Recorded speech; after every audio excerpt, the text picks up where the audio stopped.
កាពីទឹកដីនៅកម្ពុជានៅលើដៃយើងមានកំភ្លើងនៅក្នុងព្រៃវឹកខាត់លុតដំសឹងតែរាល់ថ្ងៃរៀនអត់ធន់ជាមួយជីវិតដែលនៅលើដីជាងលែមកតែចិត្តទាំងកាយលែមកដៃទៅឆ្ងាយជាង1លានម៉ាយជាង1000ថ្ងៃទាំងទុកសប្បាយរត់ឆាប់ទាំងថ្ងៃមិនខ្លាចកម្ដៅមិនស្ដាយបើខ្ញុំត្រូវចេញមិនបានត្រឡប់មកវិញខ្ញុំបានតស៊ូនឹងឧបសគ្គមិនព្រមចង់ចាញ់ថ្ងៃមួយបើមានភូមិខ្ញុំជួបទុកព្រួយ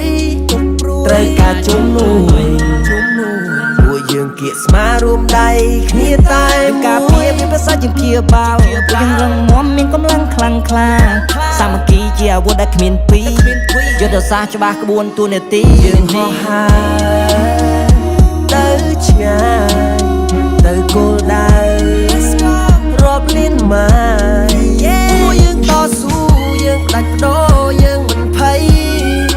ពួកយើងក្លាហានលុះយើងបានទទួលជ័យ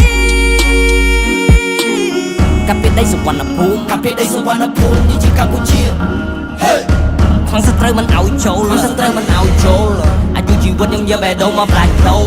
អាចទូនេតិកតាបកិច្ចខ្ញុំផ្លាច់ដូរបំរើជាតិឈ្មោះខ្មែរមុខនគរបើបងនៅឆ្ងាយលើអាកាសរាប់គីឡូតែបងត្រូវការប្រយោជន៍ដើម្បីផ្លាស់ប្ដូរដូចជាទាំងហូរខាងសត្រូវមិនឲ្យចូលអាចតែខាងសត្រូវមិនឲ្យចូលឈ្មោះខ្មែរពូនពងតកូលអ្នកជាបរទេសជិះជាន់ខ្ញុំនឹងបដូរខ្ញុំនឹងផ្ដាច់បដូរដូចជាទឹកហូរបដូរទៅជាកម្លាំងព្រៀមចេញទៅច្បាំង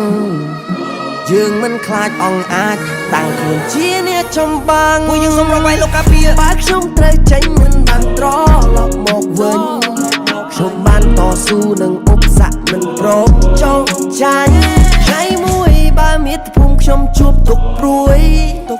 ត្រូវការជំនួយទីហ៊ានបារាយើងរួមគ្នាតែមួយបើប្រទេសខ្ញុំកើតទុកព្រួយត្រូវការជំនួយ